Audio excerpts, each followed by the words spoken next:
Somos la iglesia de Dios, amén. Somos la iglesia congregada. Bendito sea el Señor. Mientras la iglesia no está en este lugar, somos la iglesia esparcida, pero seguimos siendo la iglesia. Pero en esta tarde al Señor le ha placido que nosotros estemos reunidos en este lugar. Dios bendiga las amistades, los que por primera vez están con nosotros, amén.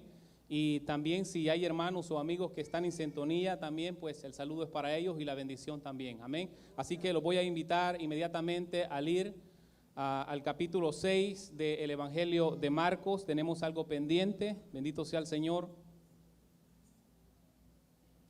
Capítulo 6 del Evangelio de Marcos, bendito sea el Señor.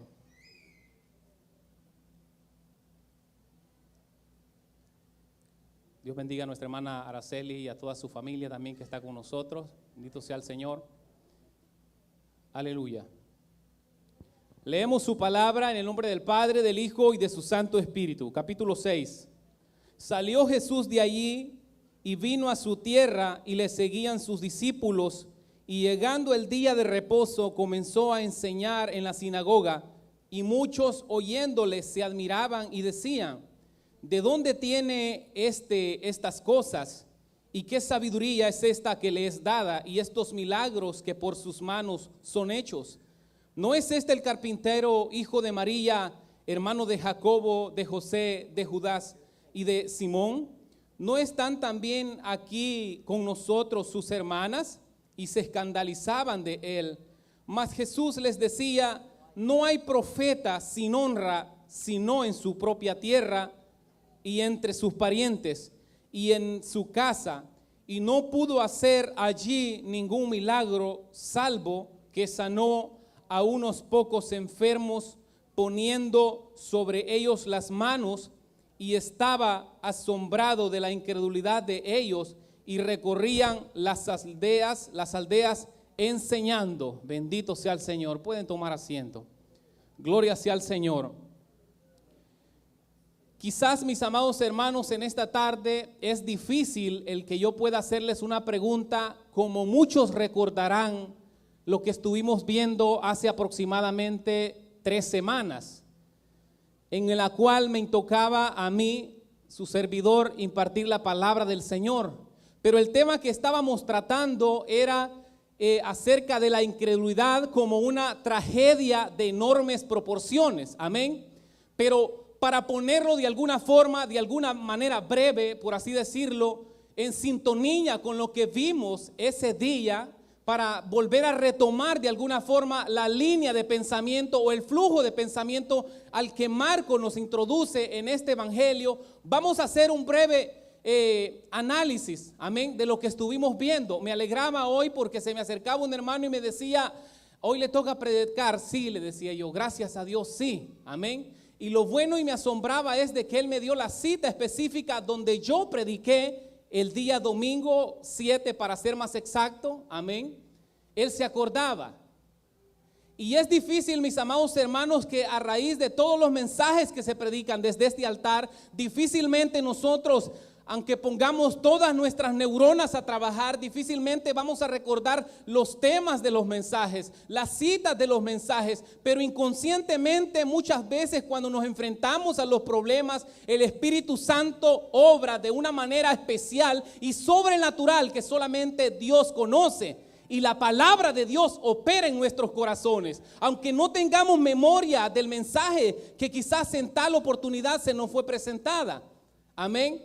Pero como en esta tarde es preciso, decíamos que, amados hermanos, hablábamos de la incredulidad como una tragedia, hablábamos de acerca de las catástrofes, de los problemas y podría decir yo de que del domingo 7, ¿verdad? Agradezco a el grupo evangelístico porque nos han dado la oportunidad, ¿verdad?, de predicar y de exponer su palabra, amén. Pero decíamos de que muchas veces, amados hermanos, la incredulidad no es vista como una tragedia. Hablábamos de las catástrofes que ocurren hoy en día, nada más y nada menos. De ese día que me tocó predicar acá, ¿han habido terremotos en la tierra? Sí. ¿Han habido muertes, hermanos, numéricas? Amén. Han habido, hermanos, una muerte de una familia completa, 5 personas, 6 personas. Pero decíamos también en esa oportunidad de que muchas cosas, hermanos, que nosotros observamos no son tomadas como una tragedia, como es el caso de lo que estuvimos viendo en el capítulo 6 del Evangelio de San Marcos. Amén. Bendito sea el Señor. Hay cosas, hermanos, que de veramente son una tragedia. Les pregunto, hermanos amados, ¿la muerte es en sí una tragedia? Cuando vemos las Sagradas Escrituras, la muerte en el cristiano no es nada más y nada menos que un medio de transporte que nos lleva a la misma presencia de Dios. Ahora, la catástrofe o lo caótico es que una persona, sí, querido amigo, tú que me estás escuchando, muera sin Cristo. Eso sí es una tragedia de enormes proporciones, porque tiene consecuencias en esta vida, aquí y ahora, de este lado de la eternidad, pero también tiene consecuencias futuras eternas en el mismísimo infierno. Bendito sea el Señor. Y decíamos, mis amados hermanos, que muchos han llegado a pensar que la incredulidad, dice la sociedad o la facultad, es un elemento indispensable para el desarrollo de la humanidad. Bendito sea el Señor. Ellos dicen que el cristiano, de alguna forma, dicen ellos que el cristianismo esclaviza al hombre, mientras que la incredulidad le permite al hombre vivir con una mente más abierta y más amplia. Pero eso no es lo que la palabra del Señor a nosotros nos enseña y nos muestra. La incredulidad es una tragedia de enormes proporciones. Recordemos que Jesús nació en Belén y fue criado en Nazaret. Amén. Decíamos también que Él vivió en un lugar, hermanos, donde la población no pasaba más allá de las 500 personas. Decíamos también que era un lugar donde los vecinos eran tíos míos. Todo mundo se conoce. Amén. Bendito sea el Señor. Ese es el mismo lugar donde Jesús lo vieron desarrollarse en sus esferas, amén. Como niño, Él creció como niño, amén. Se desarrolló como niño, tuvo que aprender a decir mamá, tuvo que aprender el alfabeto, amén, como niño. Ahora, como Dios, Él lo sabe todo, Él es todopoderoso, omnisciente. Pero estas personas vivieron con Él en ese lugar y lo conocían, bendito sea el Señor. Decíamos también, mis amados hermanos, de que ellos no podían explicar cómo es que ahora, aunque lo conocían de toda su vida, cómo es que ahora este hombre de Nazaret tenía tanta sabiduría, como lo dice en el verso. De dónde, dice la palabra del Señor, de dónde tiene estas cosas, dice, y qué sabiduría es esta que le es dada y estos milagros que con sus manos son hechos. Ellos no podían entender, aunque lo conocían. En sus cabezas, mis amados hermanos, habían ideas preconcebidas que no les permitían, que obstaculizaban el creer en Jesús. Amén. Bendito sea el Señor. Es muy probable, mis amados hermanos, de que muchas personas decíamos que pudieran tener en sus casas obras que Jesús mismo con José, su padre terrenal, había hecho con sus propias manos. Decíamos que Jesús era un artesano, amén, que hacía cosas sorprendentes con sus manos, amén, obras de madera, de hierro, hermanos amados, y de piedra. Amén. Y era muy probable que esta gente de Nazaret tuviera obras como esas en sus casas. Bendito sea el Señor. Es como decíamos también, mis amados hermanos, que la expresión de ellos aquí cuando dicen no es este hijo de María, decíamos que en este lado, hermanos, occidental, no lo miramos como un insulto, pero en el oriente, hermanos, el referirse en los tiempos bíblicos como el hijo de la madre era un insulto que estaba de alguna forma escondido. Lo que ellos querían decir en sí era que este Jesús era un hijo legítimo. Esas eran las conclusiones a las que llegábamos. Pero en esta tarde, queridos hermanos, vamos a continuar con este maravilloso mensaje acerca de la incredulidad. Mis amados hermanos, la incredulidad, aunque pocas veces se menciona en las iglesias, muchas veces hablamos de temas como que no se tocan en la iglesia, como el infierno, como el rapto de la iglesia, y en sí son relevantes, son de suma importancia para la iglesia. Pero muchas veces ignoramos la incredulidad también, hermanos, ha allanado el terreno de la iglesia. Es más, siempre la incredulidad se ha movido, hermanos, dentro del pueblo del Señor. ¿O no es cierto que cuando los problemas afloran, cuando las circunstancias se vuelven oscuras, hermanos, y no encontramos salida y sentimos que el mundo se nos viene encima, amados hermanos, lo primero que viene a nuestra mente no es la fe, lo primero que viene a nuestras mentes es la duda? Por lo menos de aquí para acá, ¿verdad? Yo me conozco y me examino a mí mismo. Y muchas veces ante las situaciones de salud, problemas familiares, lo primero que saca la cabeza es la duda. Y nosotros tenemos que luchar con esa duda a través de la fe en Cristo. Bendito sea el Señor. Gloria sea al Señor. Esta gente de Nazaret llegó a conocer a Jesús, hermanos, íntimamente. Es más, sus hermanos, dice, no están aquí sus hermanos, y allí menciona, no están también aquí sus hermanas. O sea que no sabemos el número de hermanas, pero sí sabemos que eran más de una. Ellos llegaron a conocer a Jesús, amén, íntimamente en su hogar. Ellos tenían, decíamos, que haberse dado cuenta de que aunque Jesús era humanamente hermanos de ellos, ellos tenían que haberse dado cuenta de que había algo especial en Jesús. Él, aunque era un niño, pero había algo especial en Jesús. Decíamos que Jesús, mis amados hermanos, sin temor a errar, nunca dijo una mentira a lo largo de su vida. Y su palabra lo confirma. Dice de que aunque fue tentado en todo, amén, fue humano, no hubo pecado. Es semejante a nosotros, hermanos, pero no hubo pecado en él, con la excepción del pecado. Sus hermanos tuvieron que darse cuenta. Decíamos, cuando aquel padre dice, ¿quién quebró la taza donde toma café su papá? Juanito dice, fue Felipe, yo no fui. Y todavía tiene mielada las manos pero él se tapa. Hermanos, todo eso tuvo que pasar en un hogar como en donde vivía Jesús. Pero Jesús, hermanos, humildemente, que es algo que lo caracteriza y queda plasmado en Filipenses 2 cuando dice que Él se humilló, hermanos, hasta lo sumo. Él nunca dijo una mentira. Él nunca hizo trampa cuando le exponían las escrituras, cuando tuvo que aprender de la Biblia. Él nunca hizo trampa. Amén. Ellos decíamos que haberse dado cuenta que Jesús era alguien diferente a ellos. Y esto nos lleva, mis amados hermanos, de la mano a continuar en este hermoso mensaje que de alguna forma llena mi vida. Y espero que Dios también esté llenando a través de esta palabra sus corazones. Bendito sea el Señor. Dios no quiere que nos quedemos estancados. Dios quiere que maduremos, amados hermanos. Bendito sea el Señor.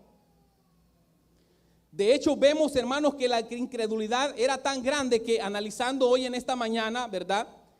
Pudiéramos haberle agregado más a un mensaje, hermano, a este mensaje. Y analizaba yo el capítulo 3 de Marcos, donde dice de que cuando sus hermanos le oyeron los suyos, dice, vinieron para prenderle porque decían que estaba fuera de sí. Y la conclusión, o podíamos traducir esto, ellos creían que su hermano Jesús se había vuelto loco.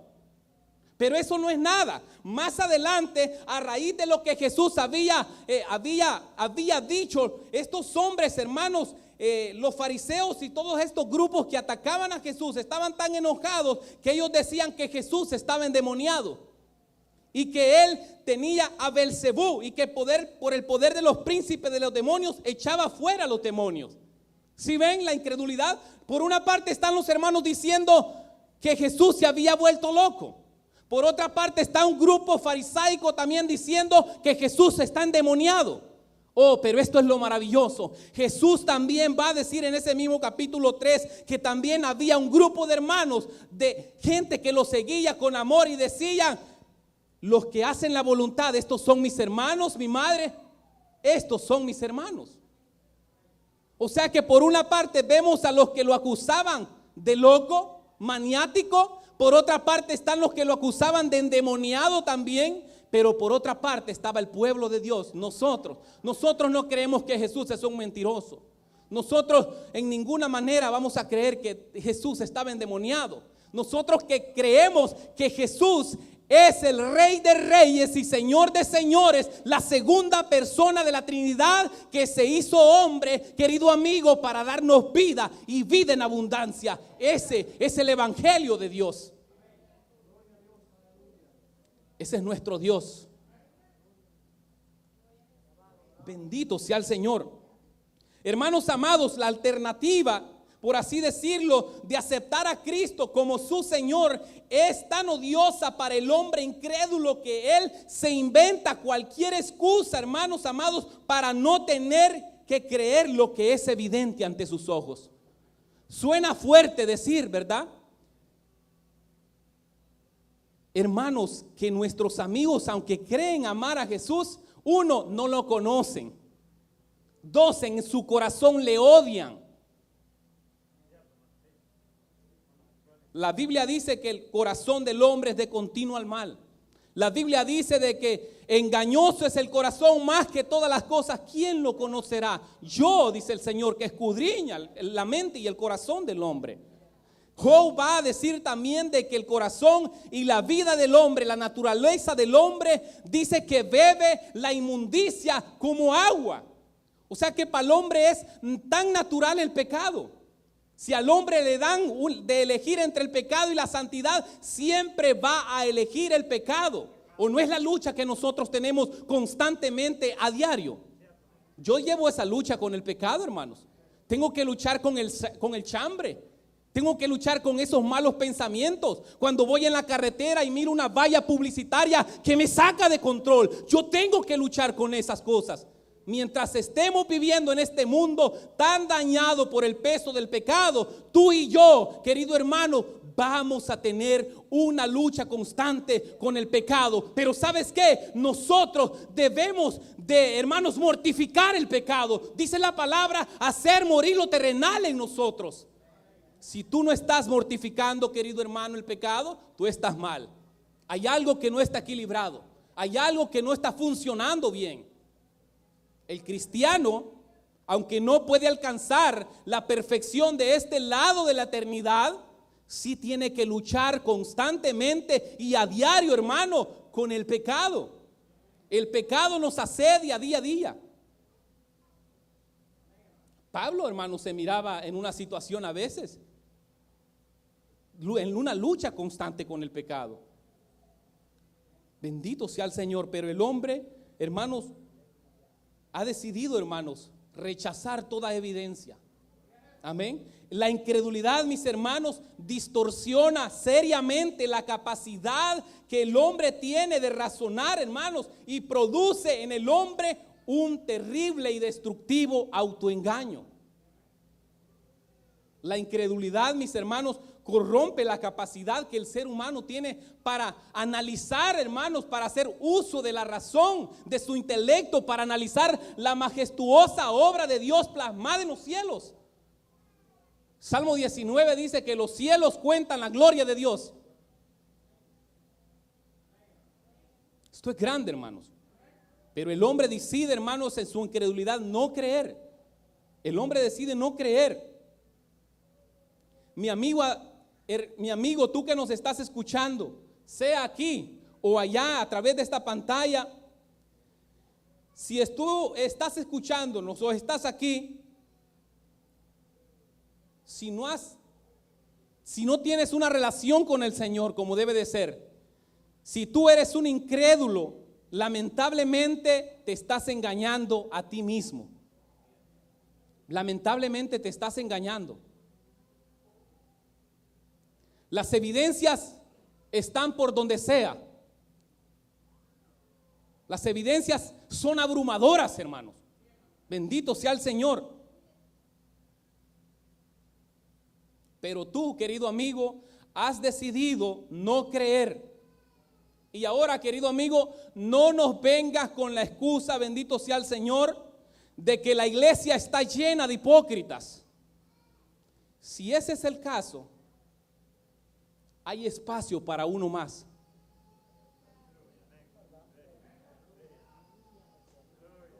Esa es la verdad, aunque duele. John Hus dice, hermano, en un escrito, prefiero ofenderlos con la verdad que matarlos con la mentira. Hay un espacio todavía. Una señora casi me pega, iba yo para la terapia y empezó a decirle que los cristianos aquí y allá, y yo escuchando atrás. Y cada vez que hablaba yo me ponía con las orejas rojas, yo no sé qué cara tenía. Amén. Pero me quedé callado. Y cuando ella, como dicen, me tiró para que me introdujera en esa conversación, yo tuve que decirle: lo siento, señora, la respeto, pero no comparto su idea. Yo soy cristiano, amo a Cristo. Y aunque la iglesia del Señor esté llena de hipócritas, como usted dice, hay uno al cual yo sigo, que ese no fue ni hipócrita en ningún momento. Amén. Así que si estamos rodeados de hipócritas, como la gente dice, amén, Jesucristo no fue hipócrita. ¿Y qué dice la Biblia? Puesto los ojos en Jesús, el autor y consumador de nuestra fe. Por supuesto que va a haber hipocresía. Yo tengo que luchar con eso también. ¿Cómo estás, hermano? Dios me le bendiga. Si supiera, hermano, hay un hermano que oraba, hermano Carlos lo conoce, decía: hermano, te pido por aquellos que hablan enfrente de mí bonito y por detrás me clavan el cuchillo, y señalaba al que estaba a la par de él. Nosotros tenemos que luchar con eso, hermano, mientras estemos aquí.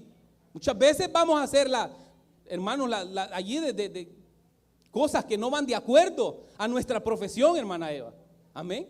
Eso es así, vamos a tener que luchar. ¿Cuántas veces no se ha quejado usted de su hermano con otro y de repente hay algo que por dentro, hermano, no hay una voz que le dice: fallaste, pecaste? No, el Espíritu Santo lo redarguye y lo convence de pecado, y eso lo lleva a confesarle: Señor, he fallado, perdóname, ayúdame a amar a aquel hermano que aunque no me cae bien, es la viva imagen tuya también y debo de amarlo. Hermanos, nosotros no somos, como dice un dicho, monedita de oro para caerle bien a todos.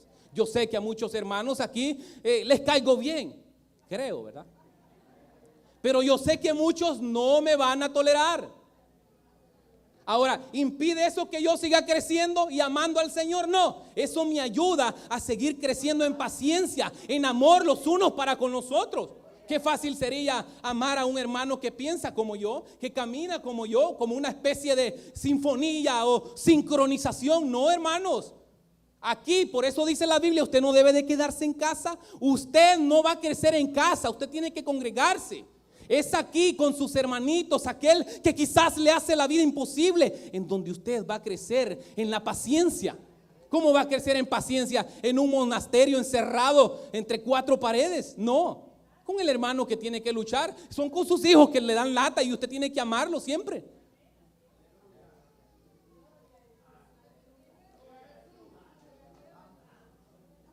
Así que eso no es excusa. La razón por la que nuestros amigos no creen es porque no quieren creer. Esa es la razón. Ellos se están engañando, están en un autoengaño. Ese es el problema de nuestras amistades. Ellos quieren ser, mis amados hermanos, su propio Dios. Ellos quieren ser su propio Dios. Es más, hay muchos que nos están escuchando hoy en día que si ellos pudieran cambiar el Padre Nuestro, lo harían.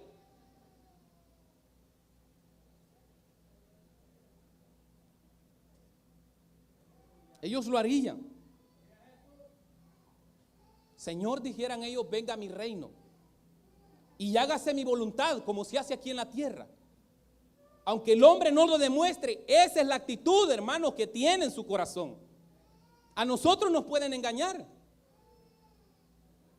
pero Dios nos conoce. Amén. Quiero mencionar así brevemente, quizás usted dirá: el hermano se está yendo, no vamos a entender esto, pero hay un hombre, hermanos, que promovió en una cierta época, ¿verdad?, el naturalismo. Para muchos de los que estamos aquí, quizás esa terminología no es muy familiar, pero yo sé que algunos sí.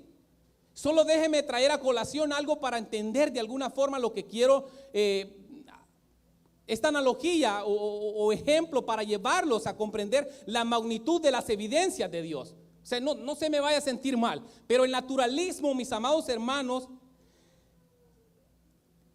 enseña que todas las cosas que existen tienen una explicación meramente natural. El naturalismo enseña que no tenemos que acudir al Dios de la Biblia, mis amados hermanos, para explicar que, hermanos, la existencia del universo, eso es lo que promueve el naturalismo. Amén. Hay un hombre famoso que hasta tenía una serie en eso, no sé, muchos la vimos quizás cuando no éramos cristianos, acerca del cosmos. Él decía, el cosmos, este es el dicho de él, o eso es algo que ha quedado plasmado y lo identifica a él como naturalista. El cosmos es todo lo que ha habido, es todo lo que hay, es todo lo que va a existir. Esa es la mente naturalista. El naturalismo, mis amados hermanos, enseña que todo esto se reduce, todo lo que existe, hermano, todo lo que es materia se reduce, gloria sea al Señor, a un montón de procesos que de manera accidental, amén, bendito sea el Señor, y fortuita, produjeron todas las cosas que existen. Es aquí donde entra el famoso Big Bang, acerca de una molécula de átomo que se destruyó y así surgieron las galaxias, los planetas y cayeron de una manera ordenada en su órbita con su sol, hermanos. Eso es lo que ellos dicen. Y no tenemos que acudir al Dios que habla como el supremo arquitecto, hacedor de todas estas maravillas. Eso es lo que ellos dicen. Ellos dicen, no tenemos que acudir al Dios de la Biblia para que nos explique la majestuosidad del firmamento. Pero los científicos naturalistas saben, mis amados hermanos, muy bien que incluso no hay que irse al espacio sideral, hermanos amados, para darse cuenta con este tipo de cosas, porque toda la materia viva que encontramos en nuestro planeta, aquí en esta tierra, mis amados hermanos, está llena de información mucho más compleja de la que ellos se encuentran en el espacio. Aquí mismo en este planeta, no hay que irnos allá afuera.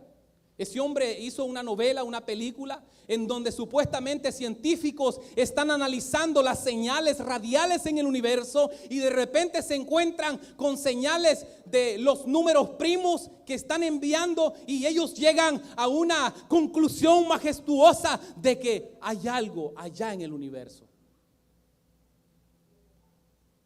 pero que no es Dios. Hermanos amados, déjenme darle un ejemplo. Todos los seres humanos tienen alrededor, mis amados hermanos, de 10 billones, o sea, 1 millón de millones de células. Nosotros. Eso es algo tan complejo, hermanos. Y el ADN, solamente el ADN, mis amados hermanos, de cada una de esas 10 billones, de cada una de esas 10 billones de células, mis amados hermanos, cada una de esas células contiene una base de datos mayor que una enciclopedia británica. Ahora, yo sé que eso ya pasó a la historia, hermanos, por esos teléfonos inteligentes y el computador, ¿verdad? Pero, hermanos, esa famosa enciclopedia, amén, cubría unos 500,000 temas y tenía unas 40 millones de palabras, esa enciclopedia. Y lo que estamos diciendo, hermanos, que en cada una de estas 10 billones de células que están en nuestro cuerpo, hermanos amados, de células contienen más información que esa famosa enciclopedia. Solamente una célula. Ahora, mis amados hermanos, la pregunta es, ¿cómo es que teniendo esa evidencia, tantos científicos descartan la idea de un Dios inteligente y personal? Hermanos amados, ¿cómo es que teniendo todas esas evidencias, hermanos, por sentido común nosotros llegamos a la conclusión que esta iglesia de manantiales de vida eterna, no podemos decir que hace millones de años comenzó a formarse por el polvo, que luego el viento corrosivo empezó a tallar cada ladrillo y cada bloque en su puesto, y luego con otras inclemencias del clima y explosiones, esas vigas que están allí y esos ventiladores comenzaron a funcionar. El sentido común solamente nos dice a nosotros que tuvo que haber una mano maestra para edificar este edificio. Ahora, ¿qué pensamos del universo? O en esencia, la complejidad de nuestro cuerpo. Hermanos, si solamente Usted se analiza, hermano, un ojo. ¿Qué es un ojo, hermanos? Y lo que nos proyecta a nosotros. ¿Quién es el creador de eso? Dios. Es Dios, bendito sea el Señor. O sea que, hermanos y amigos, ¿por qué empecinarse en decir que todo fue producto de un azar o de un accidente casual y fortuito, aun cuando va en contra de todo sentido común? ¿Por qué empecinarse?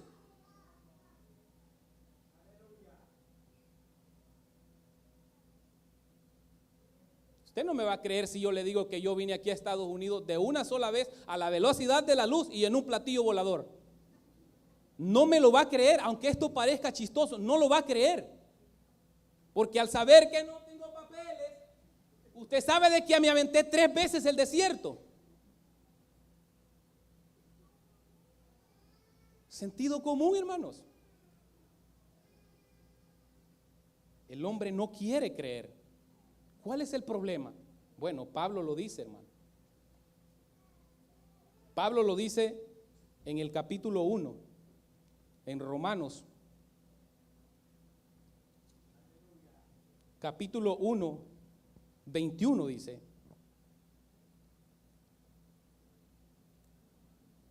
pues habiendo conocido a Dios, hablan de aquellos que rechazan las evidencias de la persona incrédula. Dice, pues habiendo conocido a Dios, dice, no le glorificaron como a Dios ni le dieron gracias, habiendo conocido, dice, sino que, mire lo que dice, se envanecieron en sus razonamientos y su necio corazón fue entenebrecido. Dice, profesando ser sabios, se hicieron necios. Allí está el problema. El hombre no quiere humillarse ante Dios, queridos hermanos y amigos que nos escuchan. El hombre no quiere darle a Dios la honra y el honor debido. El hombre no quiere reconocer el hecho de que no somos dueños de nuestra propia existencia, de que debemos someternos a la voluntad de aquel que nos creó para su gloria. Estos hombres y mujeres de Nazaret se escandalizaron de Jesús.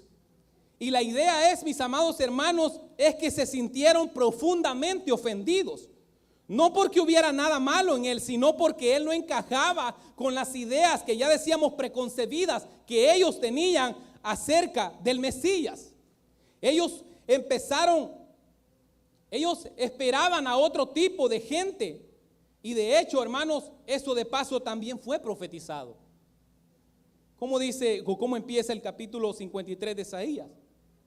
¿Quién ha creído nuestro anuncio? ¿Y sobre quién se ha manifestado el brazo de Jehová?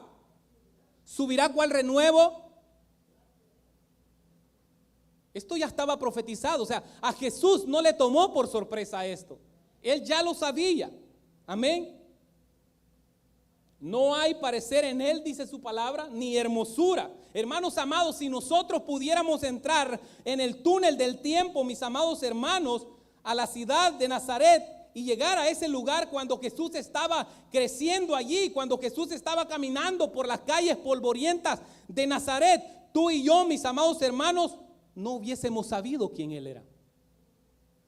Jesús no iba caminando por las calles con una aureola. Jesús no iba caminando aquí y llevando aquí santidad a Jehová. Nosotros nos hubiéramos encontrado con ese niño y no hubiésemos sabido quién él era. Dice que no hay hermosura en él para que le deseemos. No hay parecer en él. Y es cierto que la Biblia dice que es reconocido entre miles y miles y miles. Es señalado. Amén. Y muchos lo describen como rubio. No había nada de especial en su niñez en Jesús. Él no tenía una aureola, hermanos, en su cabeza, o una luz que resplandecía que de lejos usted podía decir, oh, ese es el Mesías prometido. No, él era un niño semejante a los demás, pero sin pecado. Amén. Bendito sea el Señor. Era un judío como cualquier otro judío de la época. Bendito sea el Señor. Dice que no hay parecer ni hermosura. Lo que ellos estaban haciendo, hermanos amados, en Nazaret ya había sido profetizado muchos años atrás. Tenían las evidencias delante de sus ojos, pero no pudieron verlas porque no las querían ver. Amén. Ese es el resultado trágico de la incredulidad. Las evidencias estaban ahí. Si a usted lo mandan, hermanos, a recoger a una persona al aeropuerto, una persona a la que usted nunca ha visto jamás en su vida, pero le dan las descripciones de que viene vestido completamente, quizás con una ropa extravagante, ¿verdad? Viene con una túnica plateada, trae un sombrero mexicano, trae quizás, no sé, unas maletas de tal color, y le dan una serie de evidencias o de características que este personaje al que usted va a ir a traer, hermanos amados, que están fuera de lo común, hermanos, usted fácilmente lo va a identificar.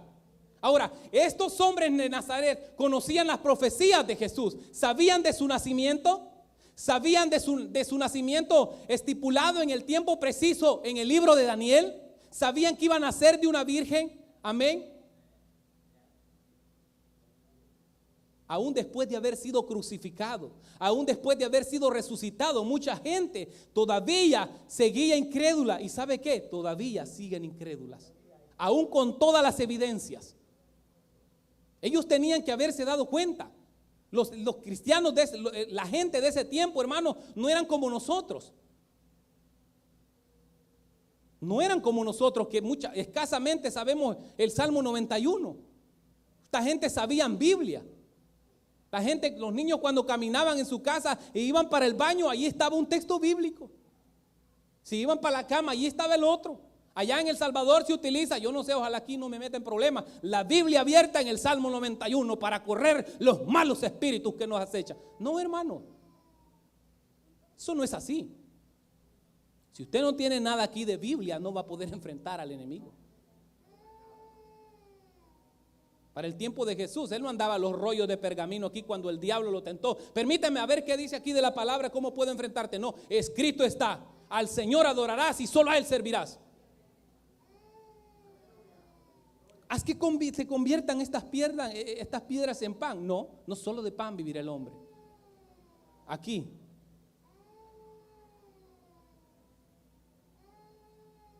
Bendito sea el Señor.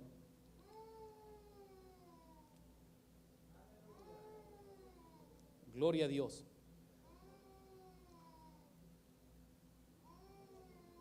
Hermanos amados, la reacción de Jesús a la incredulidad de la gente en Nazaret, verso 4 del Evangelio de Marcos que estamos viendo. Mas Jesús les decía: no hay profeta sin honra sino en su propia tierra y entre sus parientes y en su casa. Sin honra. Ellos escucharon esa palabra, mis amados hermanos. El Señor, mis amados hermanos, no fue indiferente a la incredulidad de esta gente, porque la incredulidad, mis amados hermanos, implica un terrible insulto en contra de Dios. Nuestros amigos que nos escuchan deben entender que cuando se niegan a creer en Dios, tú, querido amigo, estás insultando a Dios, tú no lo estás elogiando.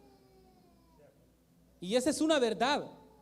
El hecho de que tú conozcas dónde nació Jesús, quién fue la mamá aquí terrenalmente, qué fue lo que hizo, su obra redentora, eso no te hace un cristiano, querido amigo. Si Jesucristo, decíamos en esa oportunidad, no es tu Señor, el Señor de tu vida, si Jesucristo no gobiernas tu vida, si no vives para Él, lamentablemente tu Señor es otro, pero Jesús no lo es. Entonces la incredulidad es una ofensa a Dios.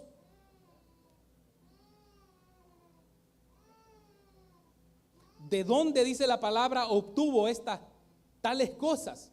Y esta sabiduría que le es dada. Y estos milagros que con sus manos son hechos. En otras palabras, querido hermano, Jesús no obtuvo esas cosas de la mano de Dios. ¿De dónde las obtuvo? Esas eran las interrogantes que esta gente se hacía.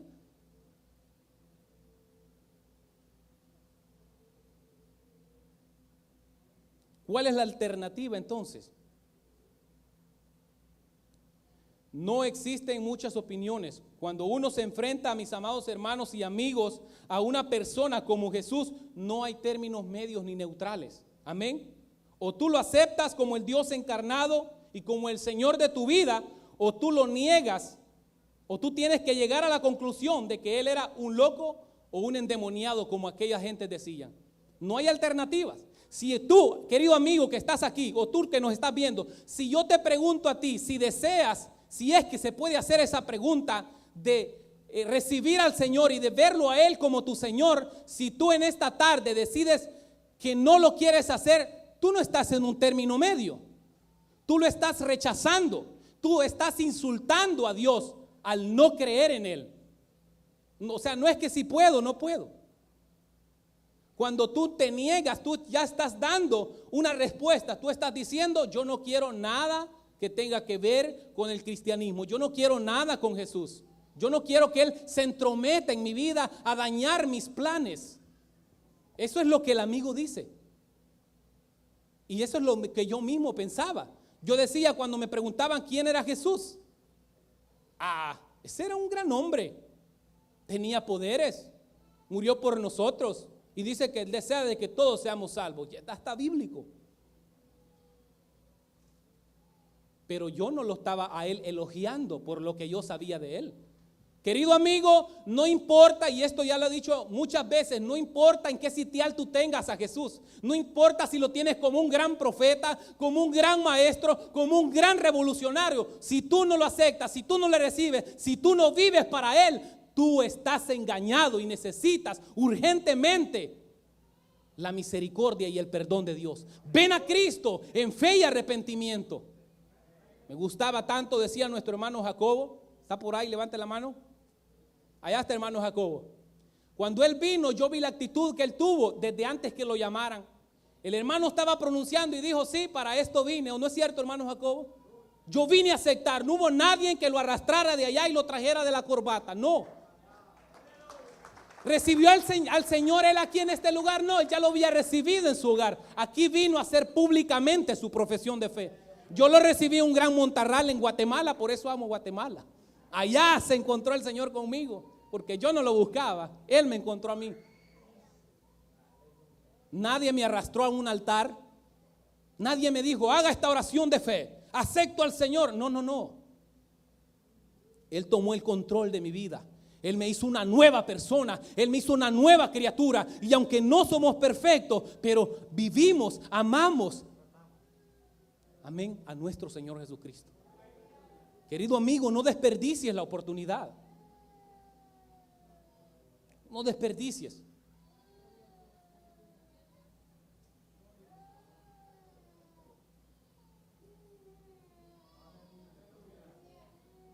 Hermanos, de hecho esa fue la conclusión a la que llegaron los judíos en Marcos 3:21. Ellos decían que Jesús estaba loco. Pero lo que nosotros sabemos es que Jesús es realmente el Hijo de Dios que vino en carne. Amén. Ese es nuestro Jesús. Y ellos decían, y si los poderes que tenían no vienen de Dios, entonces ¿de dónde vienen? Allí decían ellos, tiene demonio. Estos hombres y mujeres de Nazaret tuvieron, hermanos amados, esto es grande, hermanos, tuvieron hermanos entre ellos frente a frente al hombre más grande de toda la historia de la redención, al Hijo de Dios encarnado, pero no le dieron la honra que Él se merecía, lo trataron como un cualquiera, lo deshonraron profundamente. Yo te pregunto, querido amigo, ¿es eso lo que tú vas a hacer hoy en esta tarde? A ti te estoy confrontando, a ti que nos estás viendo. No hay excusa.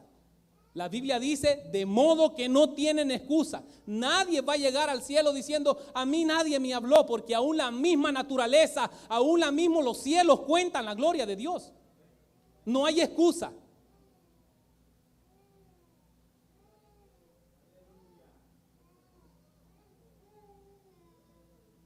¿O tú crees que Jesús es el Dios encarnado y te sometes a su señorío?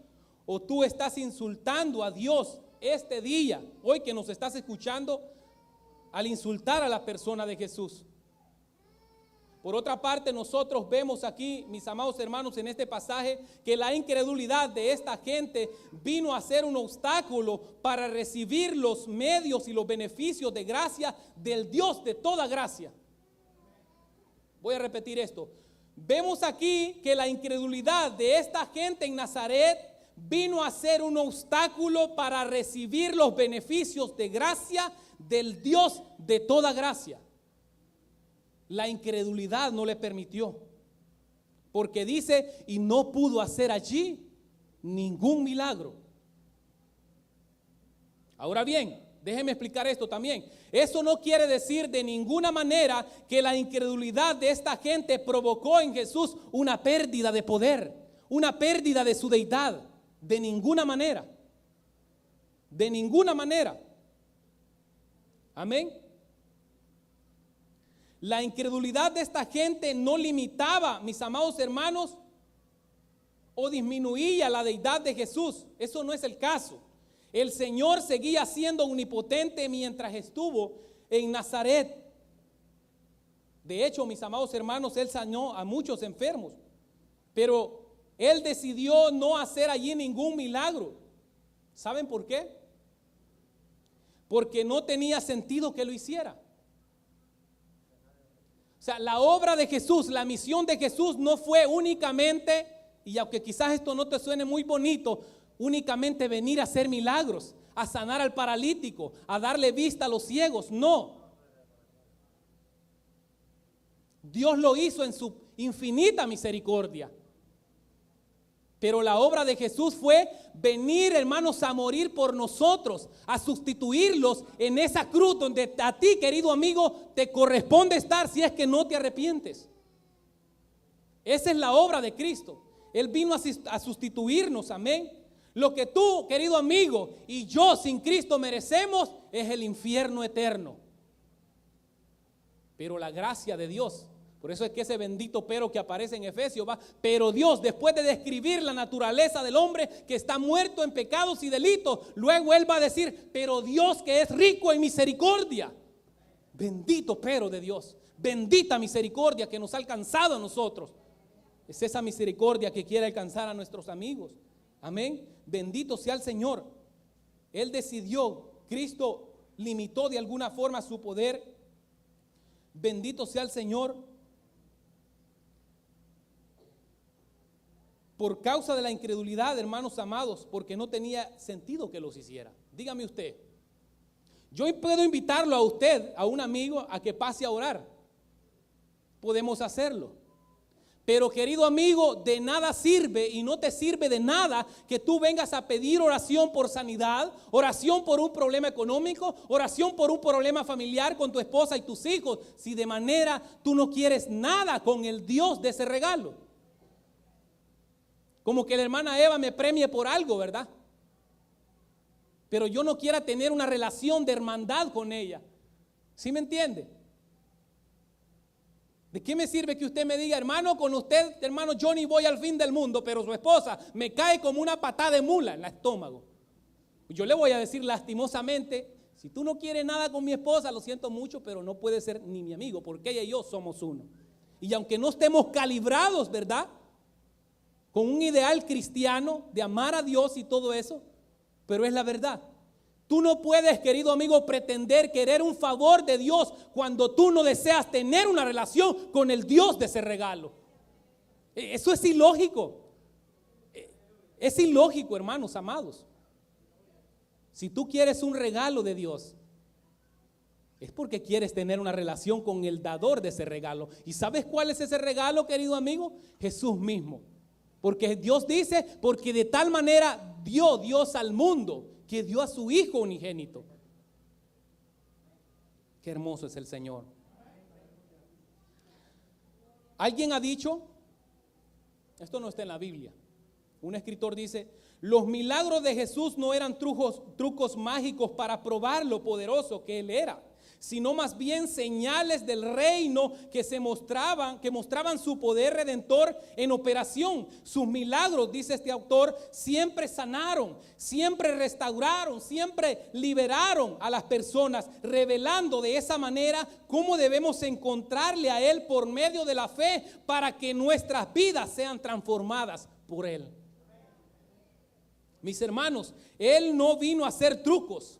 Él no vino a hacer milagros por el hecho de hacer milagros. Hay muchas personas que van o vienen a la iglesia el día de hoy buscando beneficio, buscando salud, que Dios resuelva un problema económico o familiar.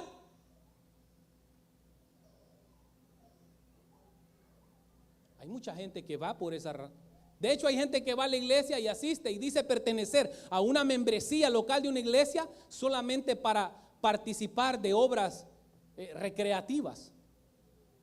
En términos de interacción social, voy porque necesito ver a Julano de tal, ya días no lo veo. Es una contradicción, hermanos. Mis hermanos y amigos, no tiene sentido recibir un beneficio de parte de Dios que no nos lleve a tener una relación por medio de la fe con Él. Amén. El regalo más grande que Dios tiene para ofrecernos, hermanos, no es la salud. ¿Se acuerdan que aquellos hombres metieron, verdad, entre 4 a un hombre y rompieron el techo? Jesús no le dice, oh, yo veo cuál es tu problema más grande. Estás enfermo, ahora quedas sano. No. Él le dijo, tus pecados te son perdonados.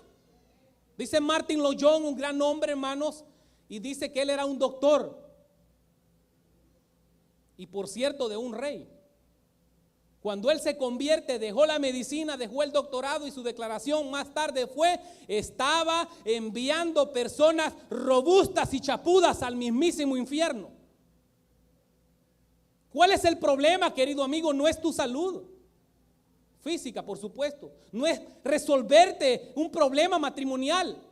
Querido amigo joven, no es traerte la novia indicada que tanto estás esperando. No, el problema más grande es el pecado que ha invadido y que está por toda tu vida. Ese es el problema más grande y más urgente, por cierto. Amén. Ese es el más grande problema que tienen. Por eso Jesús no pudo hacer allí ningún milagro, porque no tenía sentido que los hiciera en esa ciudad.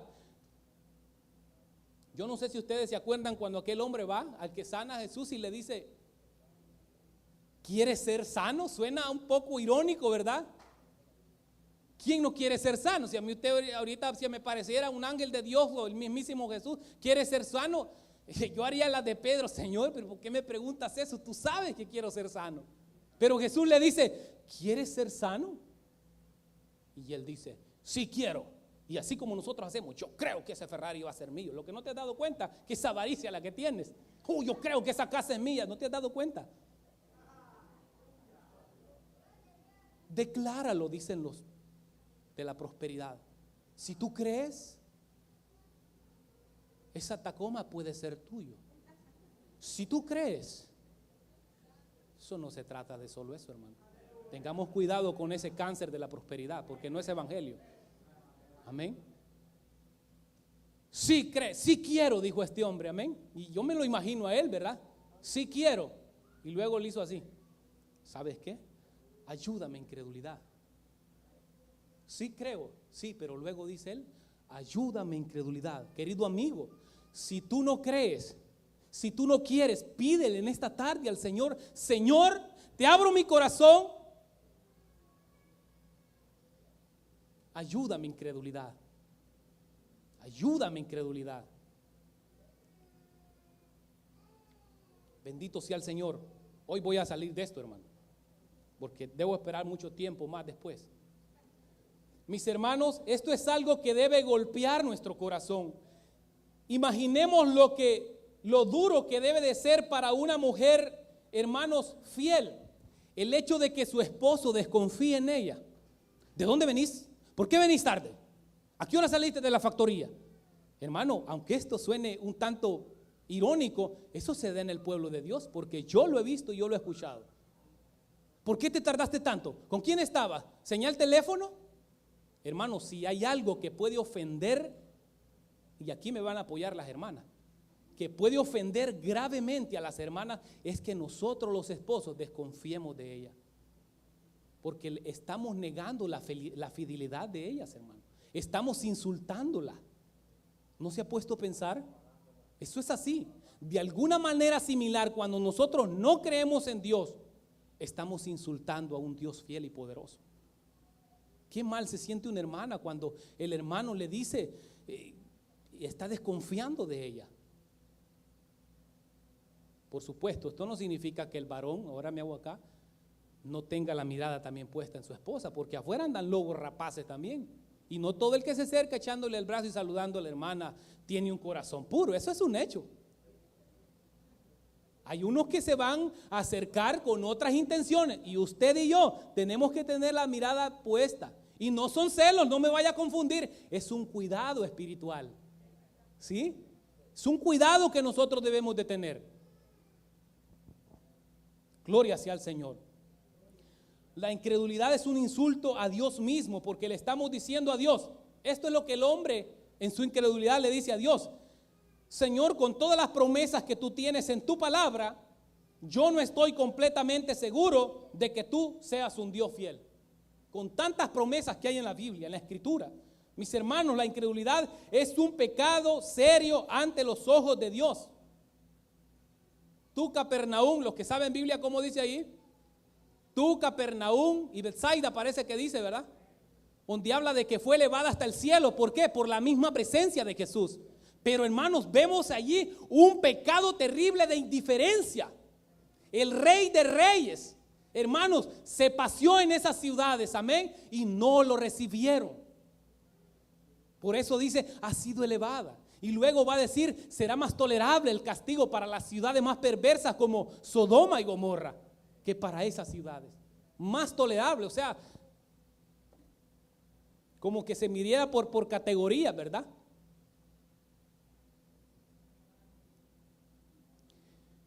Estaba, dice su palabra en el verso 6, asombrado. En otras palabras, estaba maravillado de la incredulidad de ellos. Y no creemos, hermanos, que la idea es que Jesús lo viera como un fenómeno interesante, como quien dice, wow, qué raro que esta gente no me conozca. No, no, hermanos, para el Señor fue muy doloroso ver la incredulidad de esta gente, porque era una manifestación del grado de dureza que había en sus corazones. No olviden, mis amados hermanos, que el Señor estuvo rodeado de incredulidad durante todo su ministerio. Esto no era para él algo nuevo para él. Pero en el caso específico de los habitantes de Nazaret era peor, porque todo lo que ellos habían visto anteriormente, precisamente por el conocimiento que ellos tenían de Jesús. Él estaba acostumbrado a la incredulidad. Él durante su ministerio estaba rodeado de incredulidad. Pero el dolor era más grande, mis hermanos, ante estos habitantes de Nazaret. Bendito sea el Señor. Mis hermanos, ¿cuáles son las posibles aplicaciones que nosotros aprendemos de este mensaje, de la palabra del Señor? ¿Qué aprendemos de esta historia? Mis amigos, ¿cuáles aplicaciones prácticas nosotros podemos extraer de un pasaje como este? Amén. Bueno, en primer lugar, que el asombro y la incredulidad muchas veces caminan de la mano. Mis amigos, mis hermanos, no basta con sentir cierta admiración por la persona de Jesús. No basta con eso.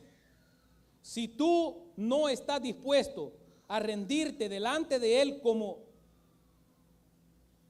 su Señor de tu vida, como el Señor de tu vida, mi amigo, no sirve de nada que le consideres a Jesús como el hombre más grande que tú lo quieras ver. Amén. Con Jesús, mis amados hermanos y amigos, es todo o nada. Con Jesús es todo o nada. Pero por otra parte también aprendemos de este pasaje que todos los incrédulos serán responsables de su incredulidad. ¿Tú eres incrédulo, querido amigo? Porque tú quieres serlo.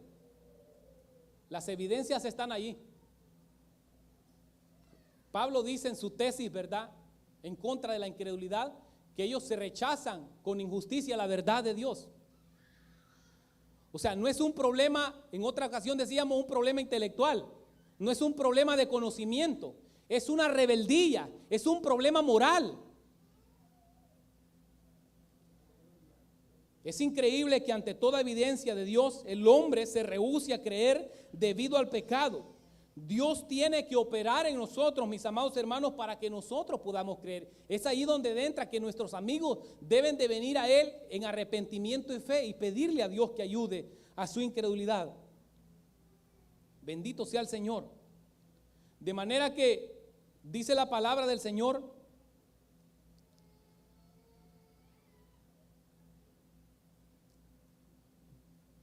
de manera, dice, hay una palabra que dice en Hechos 11:18, dice, de manera que a los gentiles ha dado Dios arrepentimiento, dice. Y dice Efesios, Él os dio vida a nosotros cuando estábamos muertos en vuestros delitos y pecados. Aprendemos también aquí, mis amados hermanos, de este pasaje que nosotros también los creyentes recibimos el mismo impacto de incredulidad al predicar el evangelio en el mundo. Eso mismo que Jesús vivió al predicar el evangelio, ese mismo impacto, hermanos, quizás en diversos grados, nosotros como creyentes o como predicadores vamos a recibir ese impacto de incredulidad. Mucha gente, hermanos, no cree lo que nosotros le predicamos porque no quieren. De hecho, aún dentro de las congregaciones hay muchos hermanos que salen gozosos con las palabras, diciendo que Dios les ha hablado, pero también hay un número, hermanos, en los cuales van renegando por esa palabra. Porque vienen pensando lo que ellos quieren escuchar, no lo que Dios quiere darles. Amén. ¿Con quién andaba Jesús aquí? Con sus discípulos. Y Cristo quería que ellos vieran, hermanos amados, esa experiencia, porque más adelante, hermanos, Cristo les da órdenes para enviarlos a predicar el evangelio. O sea, Jesús les está dando ya, hermanos, una ilustración o una anticipación de lo que ellos mismos iban a sufrir. Muchos de nosotros, queridos hermanos, y que esta palabra quede grabada en sus corazones, hasta aquel que se me estaba durmiendo en el culto ahora, escuche bien esto, muchos de nosotros sufrimos por el hecho de tener familias incrédulas, hermanos incrédulos, esposos, esposas incrédulas, padres, hijos que no creen en el Señor. Muchas veces yo lo he explicado, hermano, yo quisiera tener a toda mi familia aquí. Pero eso, si Dios no hace una obra, no lo voy a lograr. Hermano Reinaldo quisiera tener toda su familia aquí. Si Dios no opera en su familia, no la va a tener aquí.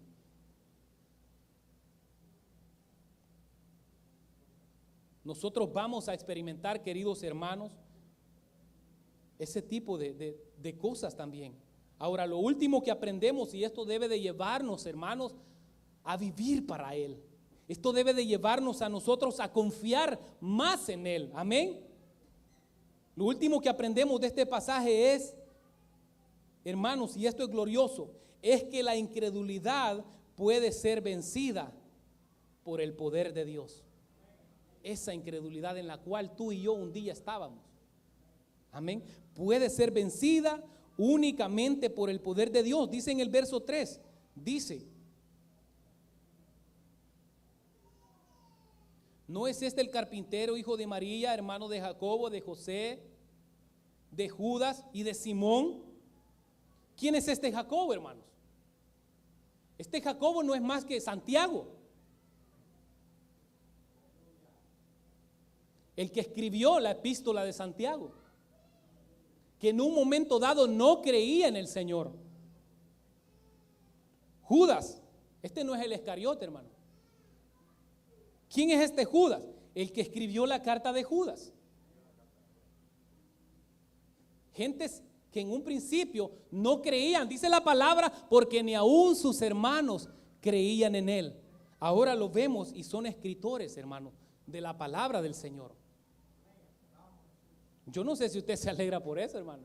Porque usted puede tener el hijo más incrédulo y perverso, pero Dios lo puede transformar.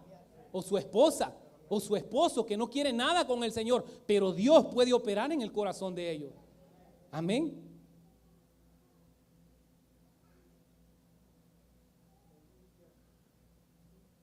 De hecho, mis amados hermanos, en Hechos 1:3, estos mismos hermanos que no creían en Él, estaban en el aposento alto, adorando a su hermano como el Hijo de Dios. Muchas de estas gentes que no creían al principio en Jesús, ahora estaban en el aposento alto, adorando a su hermano. Así que, mis amados hermanos, nuestra oración debe de ser, hermanos, que Dios transforme la vida de nuestras amistades, la vida de nuestros hermanos. ¿Usted cree de que con la promesa de cree en el Señor Jesucristo y serás salvo tú y toda tu casa? Muchas personas hoy en día han quedado derribadas y no se han podido levantar porque creyeron que esa promesa nunca se cumplió y desmayaron. ¿Sabe qué? Yo no lo creo así. Yo creo que Dios hasta el día de hoy sigue rescatando familias. Dios, mis amados hermanos, no desistamos. Oremos por nuestras esposas. Hermanos, no los debilitemos ante un esposo inconverso, ante una esposa inconversa que no nos entiende, ante un hijo rebelde. No desistamos, sigamos pidiéndole a Dios, hermanos, misericordia por ellos. Misericordia, porque ¿sabe qué? En este caso no importa toda la clase de ejemplo y testimonio que tú le quieras dar a tu hijo. Sí, es cierto, la Biblia dice instruye al niño en su camino. Pero aquí hay muchos padres y en otras iglesias que han instruido a sus niños, los han instruido de una forma doctrinal, bíblicamente, con ejemplo, hermanos, y aún así están perdidos en un mundo de pecado. Pero ¿sabe qué? Dios tiene el control de todo. Y no es del que quiere, ni del que corre, sino del que Dios tiene misericordia. ¿Qué podemos hacer nosotros? Únicamente pedirle a Él que tenga misericordia. Hermanos, amados, sigamos adelante. Estoy alegre porque he terminado, amén. Cada vez que me voy a subir aquí me pega dolor de estómago. Hermanos amados, predicar la palabra del Señor no es cosa fácil. No crea que los predicadores estamos ahí viendo la pantalla. ¿Por qué no me dieron hoy a mí? ¿Por qué no me dieron hoy a mí? No, hermanos. Como que hay un grado de sentimiento de ojalá que no aparezca ahí. Y quizás nos oyen porque a veces a los 3 meses, a los 4 meses los da. En este caso creo que evangelismo me está abriendo las puertas a predicar, pero no es cosa fácil. El trabajo más grande, hermano, sobre la faz de la tierra y del universo no es la presidencia de Estados Unidos, es el predicar su palabra. Y como ya lo he dicho en otras ocasiones, nosotros, dice su palabra en Corintios, predicamos de parte de Dios y delante de Dios. No se trata de mis opiniones, no se trata de mis experiencias, se trata de su palabra. Nosotros como predicadores debemos de estar conscientes de que al abrir las escrituras y exponerlas, el primero al cual debemos agradar es a Dios que está escuchándonos a nosotros para ver si no estamos torciendo la palabra. Porque la Biblia dice, pues no somos como muchos que medran, falsificando la palabra de Dios. Es porque lo hay. Que Dios nos libre a nosotros, hermanos, y que el Señor les bendiga, a nuestro hermano con nosotros.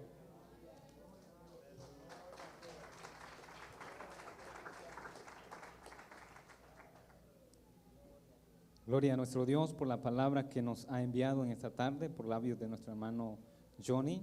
Así que en esta tarde hay un anuncio para los jóvenes, recordándoles que el día martes tenemos ensayo a eso de las 7 de la noche en este lugar.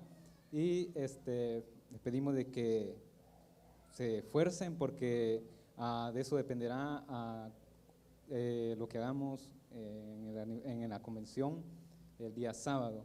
Así que en esta hora voy a pedir que nos pongamos de rodillas y oremos a nuestro Dios. Padre nuestro, Padre Santo, te doy gracias, Señor, por tu misericordia, por tu palabra que nos enviaste, Señor, en esta tarde. hemos sido edificados a través de ella, Dios mío. Sabemos que tú tienes propósito para con nuestras vidas. Sabemos de que tú nos salvas, Señor, para gobernarnos y nos gobiernas, Señor, para salvarnos. Y por ello envías tu palabra a nuestras vidas, Señor. Te damos gracias por ello. Te pido, Señor, por los amigos que tenemos en esta tarde. Te pido, Señor, de que tú puedas obrar dando un nuevo corazón, Señor, y que puedan venir, Señor, a tu presencia, sabiendo, Señor, de que tú tienes, Señor, ese deseo, Dios mío, de que ellos sean salvos. Tú moriste por ellos para que, Señor, ellos puedan tener esa relación contigo, Señor, porque solo es posible a través de Jesucristo. En esta tarde, Señor, te pido, Señor, de que sea el Espíritu Santo depositando esa fe, Dios mío, que puedan creer en ti y puedan decir sí, Señor, a tu llamado. Solo tú eres el que puedes hacer esa obra en el corazón de los amigos. En esta tarde te pido, Señor, de que nos ayudes y que lleves con bien a nuestros hermanos hasta los hogares. Y, Señor, que todo lo que hagamos, Dios mío, de hecho y de palabra, Dios mío, siempre sea para gloria y honra de tu nombre. Gracias, Señor. Amén y amén. Bien, nos dicen que... Gloria a Jesús.